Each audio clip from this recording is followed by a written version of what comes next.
Hello friends, welcome back to my channel. তোমরা নিশ্চয়ই খুব ভালো আছো। আর এই গরমে সবাই নিশ্চয়ই খুব হাঁসফাঁস করো, বাইরে বেরোতে তোমাদের খুব অসুবিধে হয়।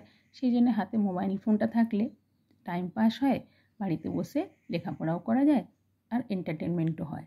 ঠিক আছে, তো চলো আজকের ক্লাস শুরু করি। আজকে দেখো শিখবো যে, নিশ্চয়ই তোমরা ওপরে হেডিংটা দেখে বুঝতে পেরেছো যে আমরা কী শিখতে যাচ্ছি। How to learn English spelling fast, কী করে দ্রুত আমরা ইংরেজির বানানগুলো শিখবো আর মনে রাখবো। ঠিক আছে, দেখো একটা খুব সুন্দর পদ্ধতি আছে, জানো তো, ছোটোবেলায় আমরা এরকম করেই মনে রাখতাম। দেখো তোমাদেরও খুব হেল্প হবে। যেমন ধরো গোট, ঠিক আছে, গোট এই এতটা মনে রাখা হয়তো সবার পক্ষে সম্ভব নয় বা সবসময় মনে থাকে না, বা মুখস্থ করারও একটা চাপ থেকে যায়। দেখো একটু বুদ্ধি করলে আমরা কিন্তু অবশ্যই মনে রাখতে পারবো। কীরকম, দেখো আমি নিচে বাংলাতে লিখে দিয়েছি গো অ্যাট।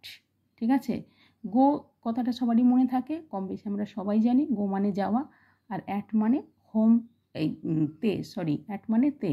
ঠিক আছে, তাহলে গোট, গো অ্যাট, গোট মানে ছাগল। আচ্ছা, বাস, বাস তো কম বেশি সবাই চড়তেই হয়। ব আস, আস কথাটা আমরা জানি। ঠিক আছে, তাহলে ব আস, বাস। আচ্ছা, ম্যাথ, ম্যাথ দেখো মা থ, এইটা হচ্ছে ম্যাথ কথাটা আমরা শর্টে বলি, কিন্তু ম্যাথের ফুল ফর্মটা কি? ম্যাথমেটিক্স। এই ম্যাথমেটিক্স বানান কি? MATHE MATICS। ঠিক আছে, তাহলে এ দেখো মা, THE দা, এইগুলো তো আমরা ছোটো ছোটো কম বেশি সবাই জানি।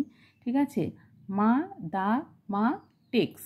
ঠিক আছে, এরমভাবে বাংলায় শিখে নিলে অবশ্যই তোমরা ইংরেজিতে করে নিতে পারবে, যদি বাংলাগুলো মনে রাখো। আর আমার এই চ্যানেলে এরকম অনেক ভিডিও দেওয়া আছে, যেগুলো দেখে কিন্তু তোমরা খুব সহজেই শিখতে পারবে। দেখো, ম্যান মানে কি?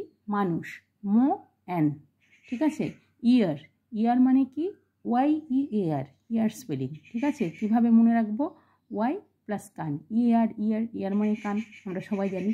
তাহলে ওয়াই প্লাস কান, ইয়ার। ঠিক আছে, তাহলে এরকম মজা করে যদি আমরা পড়া করি, তাহলে পড়া তো আমরা শিখতে পারবোই, প্লাস আমাদের মনেও থাকবে, আর কখনো ভুল হবে না। শিখতে যখনই খাতায় লিখতে যাব, তখনই দেখবে মনের মধ্যে এই মজাগুলো, এই জোকসগুলো খেলা করবে, যাতে করে কোনো মতেই আর বানান ভুল হবে না। আমার এই ট্রিক্স তোমাদের কেমন কাজে লাগলো, কতখানি উপকার হলো, আর উপকার আদৌ হয়েছে কি হয়নি, বা কি হলে তোমাদের আরও ভালো লাগতো, জিনিসটা আরও মজাদার হতো, তোমাদের শিখতে সুবিধে হতো, অবশ্যই আমাকে কমেন্ট করে জানাবে। আর জানি লাইক, কমেন্ট, সাবস্ক্রাইব এগুলো তো তোমাদের বলতে লাগে না, তোমরা করেই থাকো। তোমরা খুব ভালো থাকো। আর কেমন লাগলো এই মজার পড়া, বাড়ির বসে পড়া, সেটা কিন্তু আমাকে কমেন্ট করে জানাতে ভুলো না। তোমরা খুব ভালো থাকো। বাই।